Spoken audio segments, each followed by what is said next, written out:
오늘 하루 가장 뜨거웠던 뉴스업 브리핑. 뉴스업 브리핑 김수민 평론가, 민동기 평론가, 어서 오세요. 안녕하십니까. 반갑습니다. 네, 예고해드린 대로 그 청문회 소식 김수민 평론가 준비하셨죠? 네, 청문회가 내일로 다가왔습니다. 그런데 검찰 직제 개편, 인사 문제로 또 시끄러운 상황이고요. 예. 청문회 한 방을 기다리는 야당이 있겠지만 예. 검찰 인사위원부터 한 방에 모이게 된 것입니다. 아재 왜 이렇게 한 방에 많습니까? 자, 김호수 검찰총장 후보자 청문회. 근데 뭐 증인들 대부분 기각되고 참고인 2명만 나온다고요? 그렇습니다. 아무래도 정치적 중립성 논란, 이게 줄을 이룰 전망인데 예. 크게 두 사안이 있죠. 조국 장관 수사할 때에 윤석열 당시 검찰총장 배제하라라는 아이디어를 김호수 당시 차관이 냈던 거하고 네. 그다음에 김학의 전 법무부 차관 불법 출국 금지 의혹, 여기에 관련된 건데 국민의힘이 요구했던 20명 정도의 증인 채택이 다 불발이 됐습니다. 네, 그리고 여당이 거부했어요. 그렇습니다. 그리고 참고인 중에서 서민 단국대 교수와 김필성 변호사 두 사람만 채택이 됐는데 네. 이 두 사람은 성향이 정반대라고 볼 수가 있겠습니다. 그러니까 예. 조국 사태 이후에 각자 이제 찬반 진영으로 다르게 섰던 사람들이고 네. 그러니까 김부겸 총리 후보자 청문회 때 고일석 더브리핑 대표하고 김경률 경제민주주의 21 대표 이렇게 같이 나왔던 거하고 비슷한 네. 그런 상황인데 그때도 좀 그랬었지만 이번에도 참고인 대 참고인의 대결이 될 수 있다. 그리고 의원 대 참고인의 대결도 예상 가능하다라고 예. 보여지고요. 근데 또 한편으로는 김호수 후보자가 정권의 어떤 의견이라든지 또 여권 일각에서 나오는 얘기하고 좀 다른 그런 생각을 갖고 있다라고 어허. 하는 그런 점들이 좀 발견이 됐습니다. 그래요? 정책에 대해서 청문회를 앞두고 질의를 해서 후보자에게 답변을 받지 않습니까? 예. 이 답변서 내용을 보니까 첫 번째로 김호수 후보자는 중대범죄수사청 설립, 그러니까 검찰 수사권 완전 박탈에 대해서 네. 일단은 반대한다는 의견을 냈습니다. 네. 왜냐하면 공수처라든지 또 검경수사권 조정 이런 것들이 시행이 막 시작이 됐기 때문에 새로운 형사사법제도 안착이 우선이다. 예, 이 부분은 민주당 내에서도 그렇습니다. 같은 목소리를 내는 사람이 있어요. 그렇죠. 그래서 여권 내에서 의견도 분분하거든요, 사실은. 네, 그렇습니다. 예. 그러니까 여권 일각과 의견이 다른 것이다라고 볼 수 일각과 있겠고요. 의견이 다르다. 그리고 최근에 공수처하고 검찰 간에 갈등이 있는 부분이 있죠. 그러니까 뭐 김학의 법무부 차관 불법 출국 금지 의혹이라든지 이런 부분에서 공수처에서 검찰로 이첩을 했다가 공수처 측에서는 기소는 우리가 하는 걸로 다시 이첩을 받겠다. 네. 그래서 이걸 공소유지부 이첩이라고 공소권 유보부 이첩이라고 하는데 말 참 어렵네. 저도 조금씩 예. 헷갈리는데 예. 여기에 대해서도 공수처 쪽보다는 검찰 쪽의 원래 의견에 가까운 예. 그런 얘기를 했습니다. 이첩 대상은 권한을 넘기는 것이 아니라 사건을 넘기는 것이고 아하. 그리고 검찰이 이첩받아서 수사를 하는 거는 법령에 의한 권한으로 수사를 하는 거기 때문에 예. 기소할 때 다시 공수처에 넘겨주는 것은 안 된다라는 그런 입장을 피력을 한 것입니다. 예. 그러니까 이 얘기가 뭡니까? 기소 따로 수사 따로 이렇게 하는 걸 얘기하는 것 같은데. 근데 이제 일단 사건을 넘겨준 이상 예. 기소까지도 검찰이 해야 된다. 해야 하는 된다. 것이죠. 그게 후보자 입장입니까? 그렇습니다. 검찰총장 후보자로서 검찰 조직의 안정을 생각하는 그런 어떤 약간 정치적인 멘트로 좀 저는 보고 있거든요. 아하. 네. 그러니까 전반적인 그 발언이 검찰 조직의 안정, 개혁의 속도 조절 쪽에 좀 그렇죠. 가깝다고 보는 거 아닙니까? 네. 그렇습니다. 지금 검찰 내부에서 좀 따가운 시선이 있는 거 아니냐 이런 얘기들을 김호수 후보자가 많이 들어왔는데 예. 그런 것들을 불식시키고 검찰 조직의 중론을 내가 총장으로서 예. 관철을 하겠다 이런 아하. 의지를 피력했다고 볼 수 있겠죠. 그러면 뭐 여권의 이제 개혁의 속도론자들 입장, 가속시켜야 된다고 하는 입장하고 좀 충돌할 수 그렇습니다. 있겠어요. 그렇습니다. 알겠습니다. 자, 후보자 개인의 도덕성 논란 어떤 문제가 제기됐습니까? 일단 이미 제기된 문제가 있었는데 자녀 증여세 탈루 의혹이 있었습니다. 네. 국민의힘에서 제기를 한 건데 아들한테 2억 1,500만 원을 지급한 다음에 1억 5천만 원만 신고를 했다. 그래서 증여세를 탈루했다라고 하는 건데 예. 김호수 후보자 입장은 뭐냐면 아들 그 신혼집을 급하게 마련을 하기 위해서 전세 보증금 중에 좀 우선 지급을 해주고 나중에 다시 반환을 받은 거다. 예. 일부러 증여 몫을 적게 신고한 것이 아니다. 아하. 그런 입장인데 예. 그러면 이제 반환받은 5천만 원에 대해서 이거는 어디다가 어떻게 쓴 건지 여기에 대해서는 사생활 부분이라서 확인해주기 어렵다라고 예. 밝혔습니다. 사실은 이거를 확인시켜주면 더 확실하게 해소될 수 있는 건데 또 그렇다고 이거를 반드시 봐야 되는 어떤 법적인 권한을 누가 갖고 있는 건 글쎄 아니기 뭐 때문에 5천만 원 뭐 영수증 뭐 일일이 처리했겠습니까? 뭐 카드 내역까지 네. 뭐 다 그게 나올까요?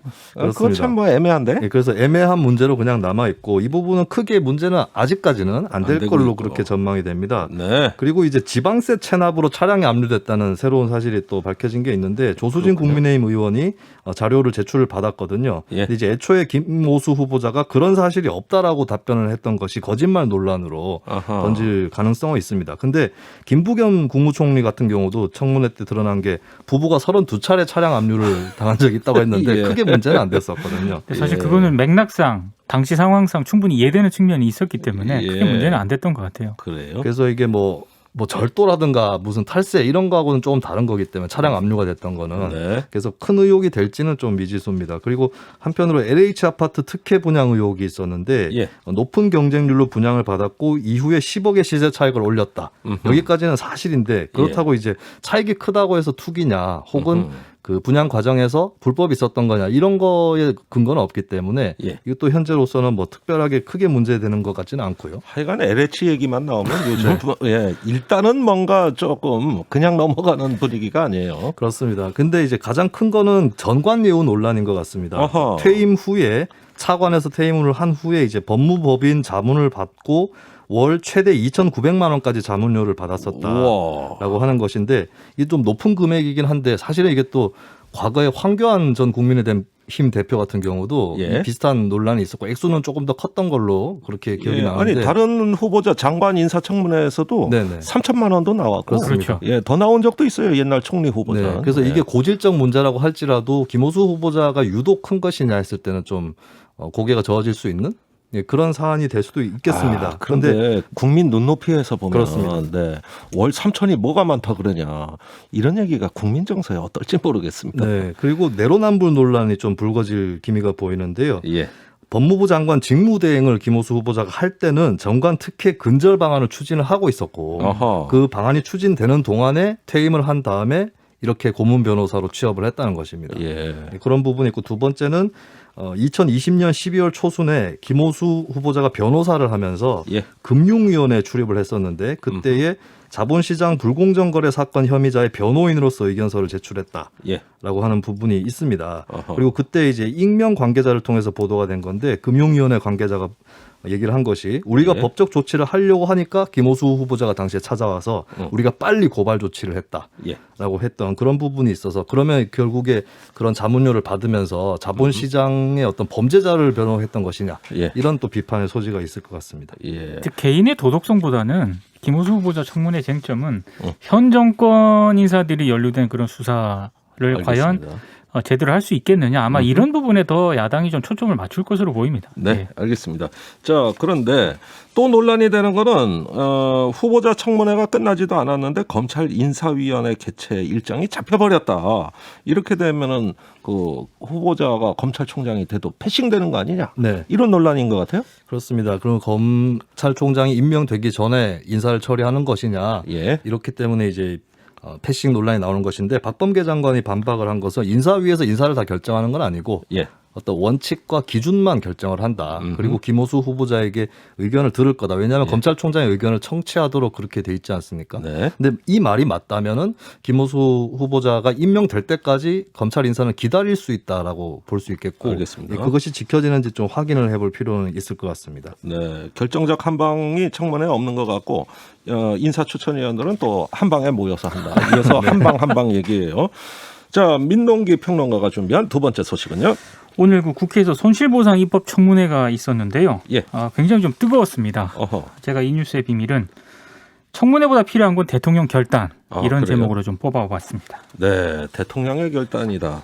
자, 이 손실보상과 관련해 입법 청문회가 오늘 오후에 진행이 됐습니다. 소급 적용 여부 역시 이게 관건이죠. 그렇습니다. 근데 예. 오늘 청문회가 열린 이유가 있는데요. 손실보상법 소급 적용 여부와 보상 기준 범위 등을 놓고 당정 간의 이견이 좁혀지지 않고 있기 때문인데 어허. 일단 여야는 모두 소급 적용이 필요하다 이렇게 주장을 하고 있는데 네. 정부 정확하게 말해서 기획재정부는 돈 없다 이런 이유를 들면서 반대 입장을 고수를 하고 있거든요. 어허. 그러니까 여당이 그러면 현장의 목소리를 듣겠다면서 이례적으로 입법 청문회를 요구를 했습니다. 예. 오늘 청문회에는 증인으로 최상대 기획재정부 예산실장이 참석을 했고요. 예. 참고인으로 소상공인 2명, 학계 전문가들이 참석을 했는데 오늘 논의 내용을 바탕으로 28일 법안심사 소위를 열어서 소급 적용 여부를 결정할 계획입니다. 네. 자, 이렇게 정부는 요지부동으로 버티는데 오히려 여야 의원들이 목소리를 같이 내고 있어요. 그러니까 굉장히 이례적인 풍경인데요. 예. 사실 뭐 민주당은 물론이고 국민의힘, 정의당, 열린민주당, 국민의당, 시대전환, 기본소득당 이렇게 모두 115명의 국회의원이 이 손실보상법을 처리해야 된다면서 공동성명에 참여를 했거든요. 호호. 여기에 지금 기획재정부하고 맞서는 그런 상황입니다. 예. 그러니까 마치 국회 대 기획재정부 간의 대결인데 예. 일단 오늘 그 공동기자회견에서 이 이름을 올린 국회의원들이요.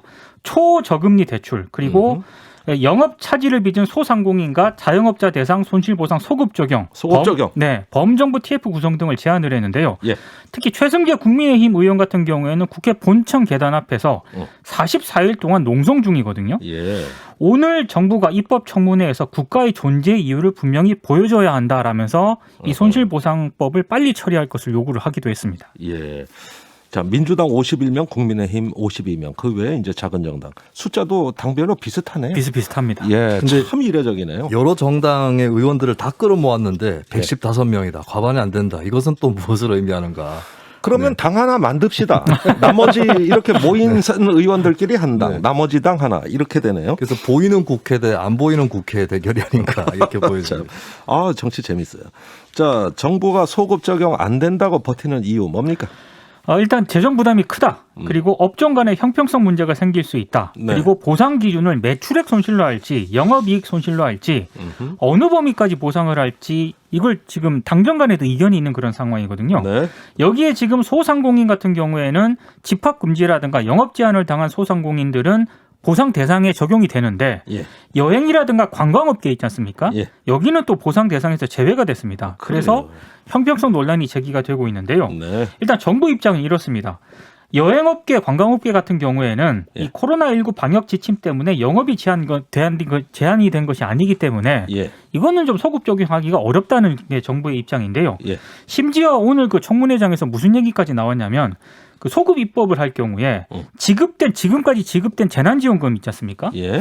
이거는 제외를 시켜야 된다라는 그런 얘기까지 나와가지고요. 어허. 한때 청문회장이 좀 술렁이기도 했는데 어허. 아무튼 오늘 기획재정부의 입장 같은 걸 보면은 예. 굉장히 이 손실보상제에 대해서 부정적이라는 거를 여실히 또 확인할 수가 있었습니다. 예. 결국 뭐 손실보상금 주면서 기존에 받은 지원금은 토해내라 이런 상황이 벌어질 수도 있다. 이러니 전부 뭐 놀래가지고 막 고성이 나오고 이런 거죠. 잠깐 소란이 좀 있었습니다. 예, 알겠습니다. 자, 그런데 외국에는 확장 재정을 하고 있단 말입니다. 그렇습니다. 과감하게 돈을 풀어요. 근데 우린 균형 재정을 따지는 것 같아요. 이 차이 어떻게 봐야 됩니까? 이 미국 같은 경우는요. 예. 소상공인 지원 제도를 지난해부터 가동을 하고 있거든요. 예. 지난해 영세 자영업 신청자가 357만 명인데 1인당 평균 우리 돈으로 1,940만 원 정도를 지원을 받았습니다. 1,940만 원. 우리랑 비교했을 때 한 10배 수준 정도 되고요. 예. 영국 같은 경우는 월 소득의 80% 한도로 3개월치를 일시 지급을 했는데 예. 이게 우리 돈으로 따지면 1,140만 원 정도까지 지원을 받았습니다. 네. 우리 5.7배 되고요. 예. 독일은 영업 중단 자영업자에게 최대 5만 유로 6,700만 원을 보상을 했고요. 네. 가까운 나라 일본 같은 경우에는 매출액 감소에 비례해서 최대 우리 돈으로 2,100만 원을 지원을 받았거든요. 네. 그러니까 이들 나라들이 재정이 그렇게 막 탄탄하냐? 재정 부담에도 불구하고 민생 피해 지원이 그만큼 절실하기 때문에 예. 강력한 손실보상책을 시행을 했다는 그런 얘기입니다. 지금 말씀하신 국가들 중에 독일 빼고는 전 세계에서 빚이 제일 많은 나라들이에요. 그렇습니다. 예. 그리고 방금 말씀하신 것처럼 지난해 12월 OECD 경제전망 보고서를 보면은요. 예. 선진국 포함해서 42개 주요국 가운데 대한민국이 네 번째로 재정 적자가 적은 나라입니다. 예. 그럼 뭐 다른 뭐 영국이나 미국 같은 경우에는 전부 이 재정 적자가 GDP의 10%를 초과하는 그런 상황이었거든요. 맞습니다. 그런데도 불구하고 이들 나라들은 이제 재정을 이제 확장 정책을 펴고 있는 거 아니겠습니까? 예. 그래서 나오는 얘기가 상대적으로 재정 여력이 충분한 우리 정부가 더 적극적으로 대응을 해야 된다 이런 의견이 나오고 있는데 네. 여전히 기획재정부는 강력하게 반대를 하고 있고요. 예. 사실 이 문제, 손실보상 문제가 나온 지는 굉장히 오래됐는데도 불구하고 이렇게 계속 기난한 논의를 이끌어갈 수밖에 없는 거는 음흠. 결국에는 이거는 대통령이 결단해야 된다라고 저는 생각을 합니다. 네. 대통령의 결단까지 이제 나올 수밖에 없는 상황. 결국 재정에 대한 철학의 문제라고 생각이 됩니다. 그렇습니다. 우리는 철학의- 어떤 국가를 가고자 네. 하는 것이냐. 철학의 문제이기 때문에 행정 관료가 아니라 정치권이 결정을 해줘야 되는 거고 정치적 결정이다. 너무 기재부 핑계를 많이 대는 정치권의 모습이 보이는 것 같아요. 네. 이를테면 국토부에서 예비 타당성 조사해야 된다 이런 거는 안 들어주면서 예. 기재부에서 반대하는 거는 들어주는 정치인들이 많기 때문에 아하. 그렇죠. 이런 결과가 나오는 것이 아닌가. 정치의 예. 문제다라는 지적을 무엇이 하고 싶습니다. 원칙이냐, 네. 또 정치란 어떤 역할을 해야 되느냐. 자, 이거 좋은 주제입니다. 네. 세 번째 주제로 넘어가죠. 김수민 평론가. 네, 일본에 대해서 미국이 자국민의 여행 금지 령을 내리기 시작하면서 예. 도쿄올림픽의 이상 전선이 생기고 있습니다. 예. 이 뉴스의 법칙 참가하는데 이의가 있다. 이의가 있다. 의의가 아니라 이의가 있다. 이 예. 있습니다 할 때 예, 이의가 있다. 예. 자, 이렇게 미 국무부가 그 일본 여행 금지 국가에 포함시켰어요. 당장 올림픽 문제 아닙니까? 그렇습니다. 지금 일본 확진자 현황이 이제 누적 72만 명이고 신규 확진자가 2,700여 명씩 이렇게 나오는 예, 그런 상황인데요. 예. 예, 그러다 보니까 이제 이미 10개 광역 지역, 도쿄도를 포함해서 이쪽에 이달 31일까지 긴급 사태가 발령이 돼 있는데 예. 다시 한 6월 20일까지로 연장될 거다. 이렇게 심각한 상황입니다. 예. 그러다 보니까 미국에서 여행 재고 3단계가 아니라 최고 수위인 4단계 여행 금지 예. 이렇게 일본에 대해서 조치를 내린 것이죠. 그 올림픽에 대한 일본 내 여론 어떻습니까? 일본 내 여론은 도쿄 신문 여론조사에서도 시민 60% 정도가 대회 취소를 원하는 그런 네. 상황이거든요. 음흠. 지금 IOC나 이쪽에서는 문제 없다, 그냥 해야 된다라고 하는 입장이지만은 예. 예, 반대 여론이 국내에서 굉장히 심각하게 대두가 되고 있고 어허. 손정희 소프트뱅크 그룹 회장까지 가세를 해서 국민 다수가 반대하는데 누가 무슨 권리로 강행하느냐 예. 예, 이렇게 발언을 하고 있습니다. 아하. 아니 그렇게 여론은 다 반대예요. 그런데 스가 요시히데 총리도 올림픽 취소 원할 거라는 일본 언론 해석이 나왔다고요? 예, 그렇습니다. 그 일본 언론 니혼 게이자이 신문에 실린 칼럼 내용인데요. 예. 사실은 이게 취소시키려고 하면은 IOC라든가 이쪽에 대해서 뭐 보험금도 지급을 해야 되고 그렇죠. 예, 보험사 손실이라든지 또 보험으로도 안 되는 국내 투자 여러 손실이 있기 때문에 일본 정부가 차마 중단시킨다는 말을 참, 못 하고 있는 여러 그런 가지 상황인데 문제. 예. 근데 이렇게 미국에서 여행 금지 조치를 내려줌으로써 예. 일본 정부가 도쿄올림픽을 취소시킬 수 있는 명분을 제공한 게 아니냐. 예. 그래서 심지어 무슨 해석까지 알겠습니다. 나왔냐면 바이든 대통령이 도움을 줬다 이런 예. 말까지 나왔습니다. 네, 뉴스 브리핑 여기까지입니다. 두 분 수고 많았어요. 고맙습니다. 고맙습니다.